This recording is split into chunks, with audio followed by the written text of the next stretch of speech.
Hello, everybody, and I hope everything is going great for you. I hope you guys have a really great new year.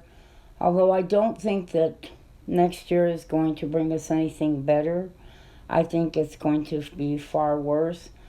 I really try to stay away from the doom and gloom so much because there's a lot of that out there already.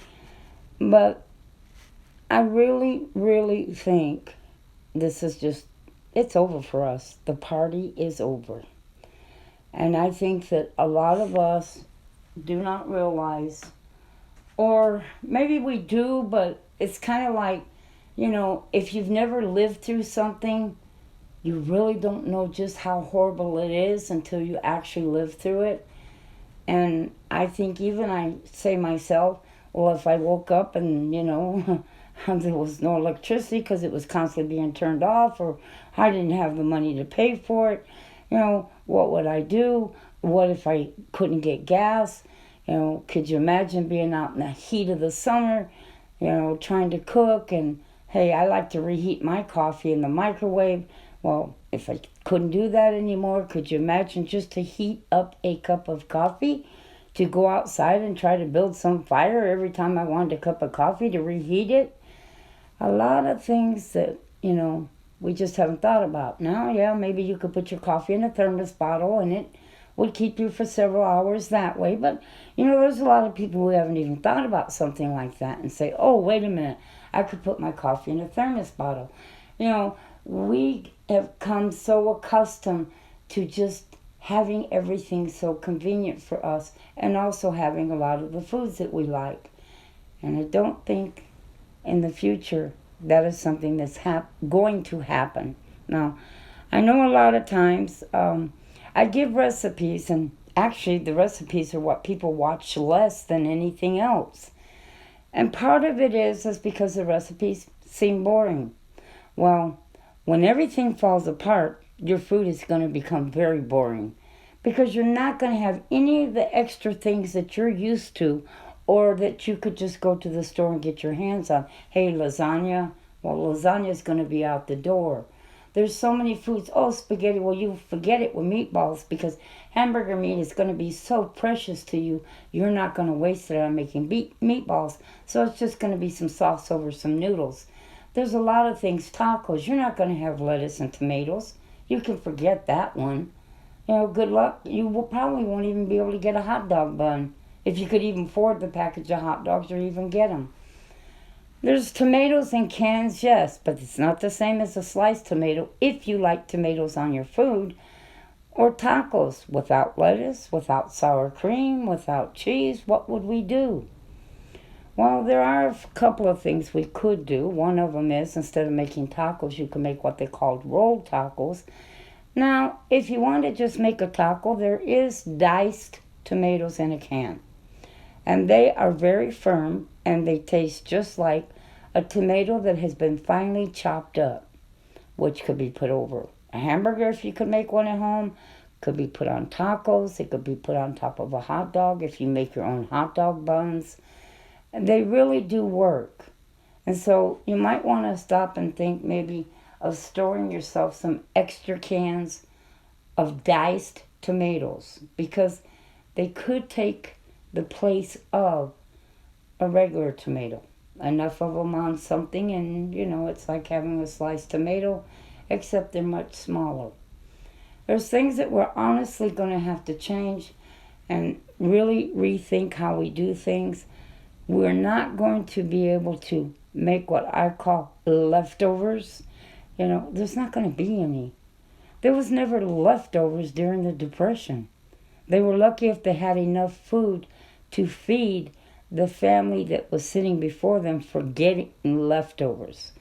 But there's other things I want to talk to you about, and one of them, and I mentioned it in another video, I said that to save your bags and stuff, your, bread bags, your produce bags, different things like that, I would save those.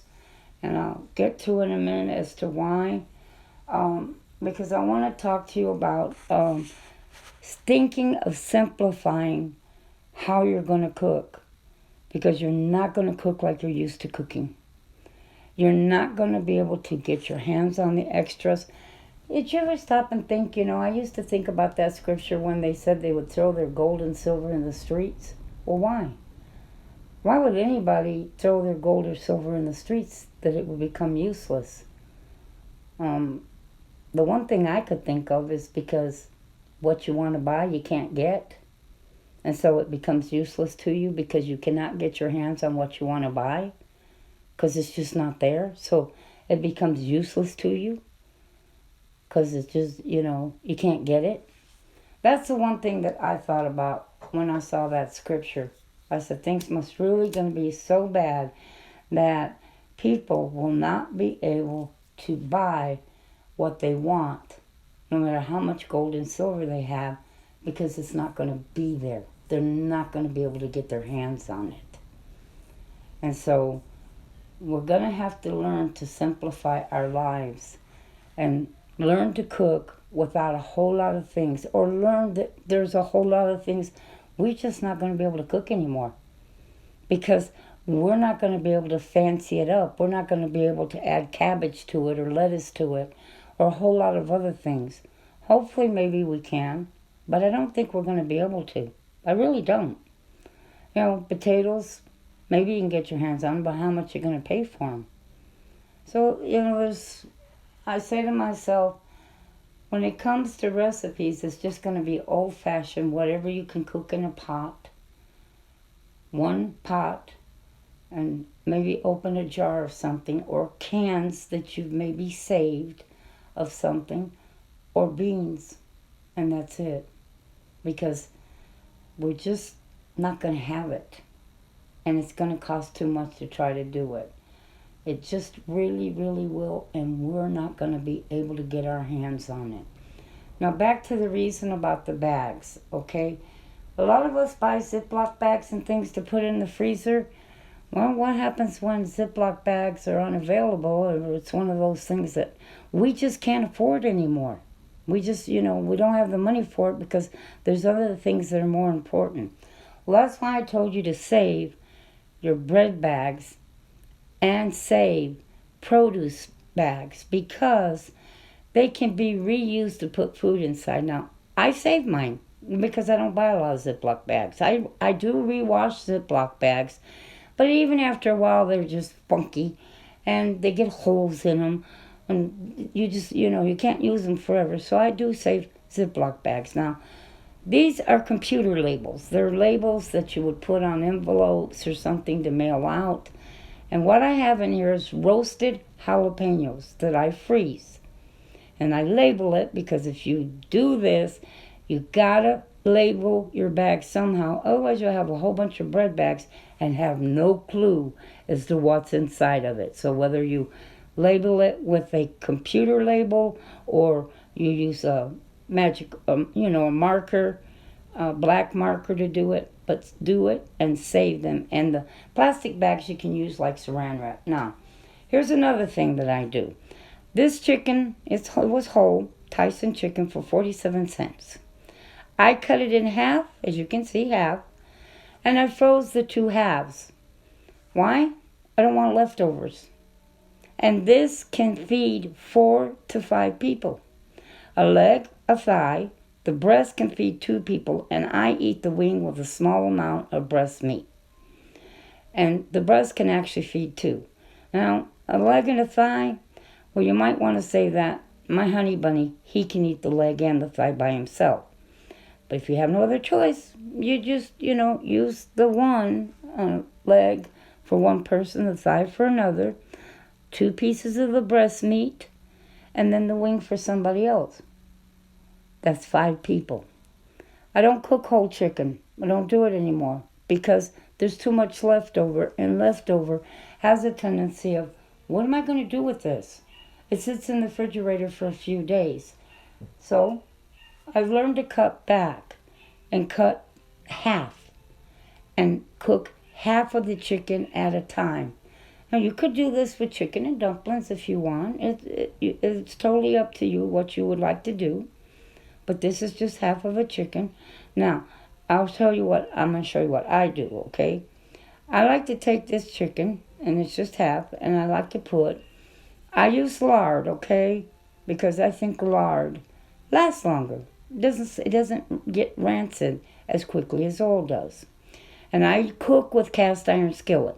And so I take this chicken and I place it in some hot lard in a cast iron skillet. You see? And what I'm going to do with this chicken, now you can season it with salt, pepper, however you want to season it. It's up to you. But I'm going to brown it really, really good on all sides. As you see, I'm putting salt. But I'm just going to brown it real nice, evenly on. I'm going to get it on all sides nice and brown. And I don't do much of anything else with it. I add water to this pan. That's right. I'm going to put water. And I'm going to, what I call, steam it. But it's so tender and wonderfully delicious. And what I do is I put a lid on the skillet.